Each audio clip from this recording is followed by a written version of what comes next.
Assalamualaikum semua, kembali bersama untuk video kali ni. Aku nak sembang sikit untuk filem Now You See Me, Now You Don't. Macam biskut. Okay, filem ni is a third film untuk franchise Now You See Me.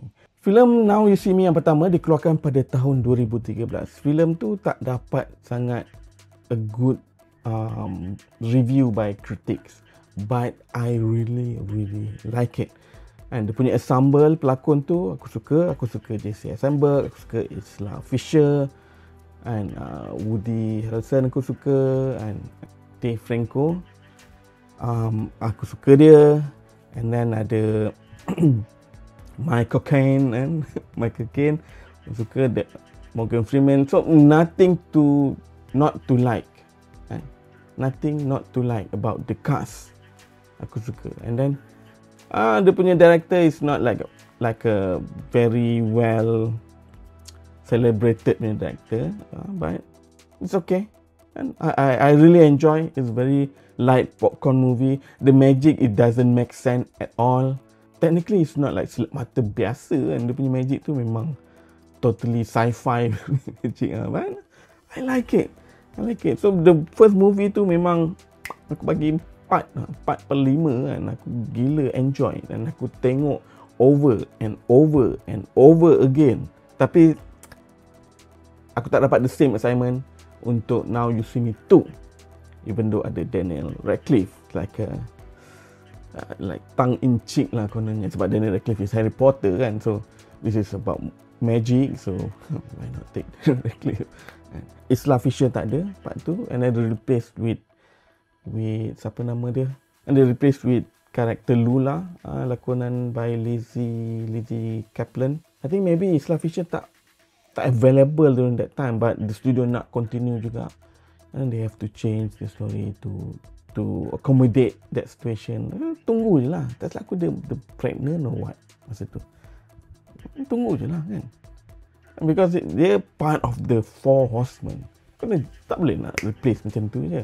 But the whole story untuk part 2 tu is not too bad lah. They go outside America, punya States. I think dia pergi Macau and the land of magic. Still not as good as the first one, but aku still boleh enjoy and still can tengok lagi sekali. Aku rasa 2 movie ni masih ada lagi dekat Netflix untuk korang yang tak pernah tengok. Tapi untuk nombor 2 dari segi rating aku bagi 2.5 and 2.5 or 5/10. Ada part yang okey, ada part yang tak okey lah pada aku.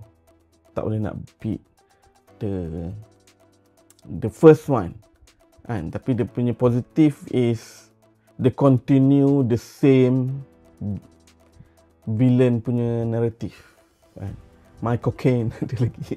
Michael Caine still the villain, dia nak balas dendam. So make sense lah, ada cerita tu kan. Cerita tu connected untuk watak Michael Caine tu. Cuma aku really dislike bila dia 180 watak Morgan Freeman tu. Aku kata why you 180 watak Morgan Freeman. Dalam first one, Morgan Freeman is like a outsider. Dia ada dia punya motif kenapa dia tak suka magic ni kan. Aku rasa maintain benda tu kan. Dalam ni dia macam 180, rupanya Morgan Freeman is part of the eye kan. Come on come on. And macam aku rasa macam Morgan Freeman request, I don't want to be a bad guy anymore, so korang kena masukkan aku dalam ni sebagai watak baik. And so cheap sikit lah. Patutnya dia continue plotting untuk jatuhkan The Horseman, sebab towards the end of the part 1 dia masuk jail. So enough part 1 and part 2. Now part 3, Now You Don't.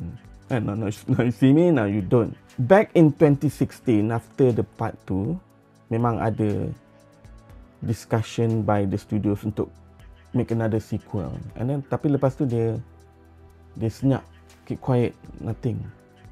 So aku anggap memang takkan ada lah. Sebab dia wrap untuk part 2 pun dah okay dah, no need to continue. And then tiba-tiba announce Now You Don't. Okay. After what? 10 years? Close to 10 years. Aku excited sebab katanya Isla Fisher kembali. And okay, the original Horseman. Lepas tu dia drop the trailer. Tengok trailer, betul. Isla Fisher ada balik. And then they introduce like a new character. Oh, fine lah, nak expand the group kan. And the I pun macam like a big group. So aku harap dia just nak expand lah, not replacing the original Horseman. But spoiler alert, dia nampak gayanya memang dia nak pass the baton tu lah kan. Nak pass the torch to the new one. So nanti aku sentuh balik otak 3 orang yang baru tu. So masa macam aku cakap, masa sebelum aku masuk panggung untuk tengok cerita ni, aku excited, tapi bila dah keluar panggung tu memang rasa empty gila lah. And magic dia ada, I mean bukan the movie tu ada magic as a metaphor. The magic scene dalam movie ni of course ada lah kan, but nothing mind blowing. And then the way dia explain behind the scene how they do the magic tu, I don't like it. So before aku sentuh new character tu, aku nak recap sikit untuk the first movie and the second movie. Pasal the Four Horsemen punya group ada 4 orang ahli silap mata. Dia basically curi duit orang kaya yang korup dan bagi dekat rakyat Marheim. Okay, so technically it's a heist movie which subgenre yang aku suka. One of the maybe element kenapa aku suka movie ni, sebab dia punya heist is really good. The second one also not too bad, but it's a bit ridiculous sangat lah. Dengan kapal terbang dia boleh letak dekat barge tengah Thames River kot, the Thames. Tapi untuk movie yang ketiga ni, apa yang positif pada aku, ada benda-benda positif macam the original character ada, especially Isla Fisher. Not only Isla Fisher, dia ada Isla Fisher, and then dia juga ada watak Lula tu. Okay, that one is spoiler lah, but I don't know why dia nak simpan benda tu. It's not like Lula is a celebrated or is a favourite character. And dalam the second one, and dia simpan watak Lula tu, kononnya surprise kan, kononnya twist, we bring back Lula. No one cares. And Isla Fisher yang orang care. And bila dia keluar dekat trailer tu, macam wow, kan, character original one ada. Dari segi visual, boleh diterima lah. Boleh diterima. Dia punya CGI dia sikit-sikit tu, not too bad. Tapi itu je lah yang aku boleh puji sebenarnya. Sebab banyak benda yang aku tak suka compare to benda yang aku ada problem. The main problem yang aku ada is the new character lah. Okay, the new character. Ada 3 orang. For some reason, if you want to pass the torch, replace the original Horseman, at least 4 lah kan. But the 4 Horsemen, why ada 3 je? It doesn't make sense. Okay, 3 orang tu adalah watak bernama Charlie, lakonan Justice Smith. Satu lagi watak bernama June, lakonan Ariana Greenblatt. Dan watak Bosco, lakonan Dominic Sessa. Annoyed gila watak Bosco ni. Watak Justice Smith tu, okay, aku rasa Hollywood need to stop to push this guy, Justice Smith. He will never be a lead. Never. Even Pokemon pun tak boleh tolong dia. People like tengok Pokemon, Detective Pokemon, because people know Ryan Reynolds is behind Pikachu. Stop trying to push this Justice Smith as a lead. This is not going to work. And then not to mention all diverse kan, ada Hispanic, ada black, ada white. Obvious gila. But the main point is no one asked for this. Tak ada orang minta a new Horseman. Kalau dia nak buat lagi movie ni, people still want the original one. Pada aku the original Horseman still tak peak lagi. Still tak peak lagi. Pelakon-pelakon tu semua pun bukannya dah really tua ke apa. Diorang still relevant, still look good, except kalau diorang yang tak nak lah. Nothing they can do lah kan. But sayang lah kan, sebab I really like the dynamic of that character. And because of dia nak elevate the new character, this old character becomes sideline. The writing itself ditulis macam tu.